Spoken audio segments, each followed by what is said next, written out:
Tatlong garden restos in Tagaytay ang kinilatis ng ating reviewers. Ano kaya ang kanilang final verdict? Ating criteria ay food, place, and price. So, Beauty Queen! Ating kapuso celeb, Winwin Marquez. Pagdating sa Chateau Hestia Garden Restaurant and Deli, ang food, pop or flop? Okay. Pop. Kasi syempre yung ibang food doon, hindi ko pa talaga siya nalalasahan. Lalo na, yung mga cheese. Pop or flop bang place? Pop na pop talaga. Iba yung ambience niya eh. Sobrang relaxing. The price, pop. Pero, yung sa pizza, it was too expensive for me. Although, sabi nyo nga, may mga ingredients nga doon. Medyo expensive. Pagdating sa ating food, travel, and lifestyle vlogger na si Jill Bantang ang suki ng Pop Talk mula sa thefoodscout.net. Ang food ng Chateau Hestia, pop or flop? Pop for me. Favorite ko yung beer cheese. Ang sarap nun. First time ko nakatry ng ganong klaseng cheese. Ang daming selection. So, masaya din yung fact na pwede mo itry before you order.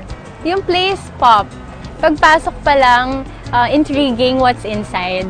Parang gusto mo talagang magstay longer doon.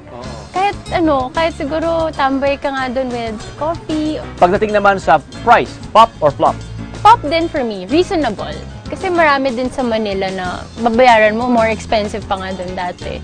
So yung mga selection of food naman niya, reasonably priced siya. Ang ating chef entrepreneur, suki ng Pop Talk, our brother, at siya ngayon ang spearhead ng Project Food Consultancy Group, Chef Nino Logarta. Pagdating sa food ng Chateau Hestia, pop or flop? Masarap naman yung selection nila, but again, sourced out. Pero A for effort yun eh. So nadala mo doon sa ganong klaseng lugar, sa ambience na yun. So I give them pop. Pagdating naman sa place, Pop na pop yung place na. Very relaxing. how about the price? Medyo mahal siya ng konti, but again, you're paying for the ambience and the whole experience of being there. So pop pa rin tayo doon. So Chateau Hestia Garden Restaurant and Deli, ikay nakakuha ng 9 perfect pop points. Pagdating naman sa Ledon's Garden and Cafe, win-win. Pop na pop. Ano bang nagustuhan mo doon? Akin na lang to guys, huwag na Okay, kumuha. pwede mo na ibulsa mo na. Ubus ko na po talaga siya. Hindi ako nagbibiro. Akin yun eh. Wow! Ibang klase. So for me, pop na pop. Pop.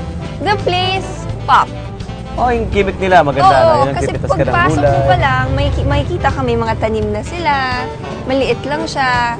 Tapos yun nga, may mga activities. Pwede kang kumuha ng sarili mong vegetables. So for me, okay siya. How about the price?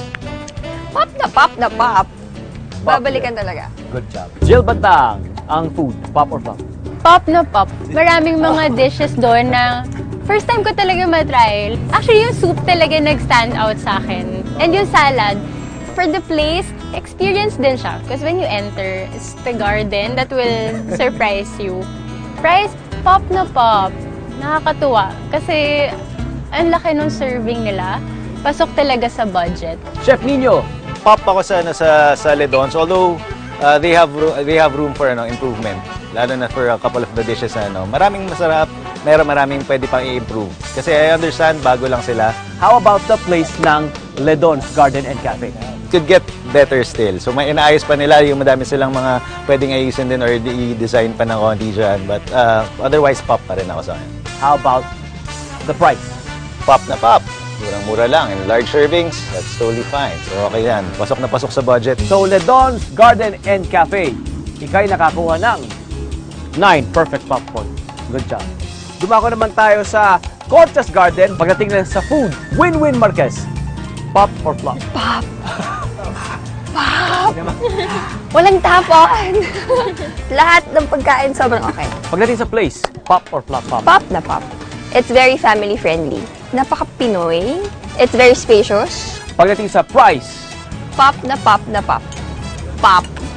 Pop talaga. Kasi sobrang affordable. So sobrang sarap ng pagkain nila, sa serving nila, lahat.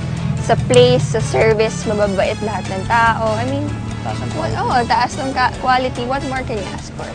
dumako naman tayo kay Jill Bantang. Super pop kasi from the start pa lang, yung first round natin, kala ko yun na yung ultimate eh. May reason ka para pumunta dito kasi yung i-offer nila sa'yo, dito mo lang talaga masusubukan. For the place, sobrang accessible niya.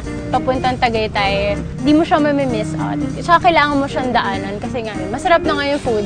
Hindi ka ba mahihirapan pumunta? So talagang wala kang excuse not to come here. Sobrang pasok siya sa budget for the family. Good for sharing na yun, yung price na yun. Pop na pop ko. Chef Nino, pagdating sa food, pop or flop? Pop na pop na pop. Tatlo nga yun, pop, pop, pop, pop. From the very start hanggang dulo. Masarap lahat eh. Ito yung mga type ng food na gusto kong kinakain eh. Basic food na what you like to eat. Comfort food lahat. So, andun ako. I'm there. Pop na pop. Place, maganda siya. Again, accessible. Nasa tabi tayo ng kalsada. So, for the price, okay siya. Very, very affordable. So, pop na pop. Affordable for all those servings yung mga binigay nila sa atin. Big servings, kahit na small servings yung iba. Pero, again, very, very flavorful. Conscious Garden and Cafe, ikay nakakuha ng 9 perfect pop points. Good job. Recap tayo. Chateau Hestia Garden Restaurant and Deli, 9 perfect pop points. Ledon's Organic Garden and Cafe, 9 perfect pop points. Concha's Garden Cafe, 9 perfect pop points din. Good job lahat. Landslide.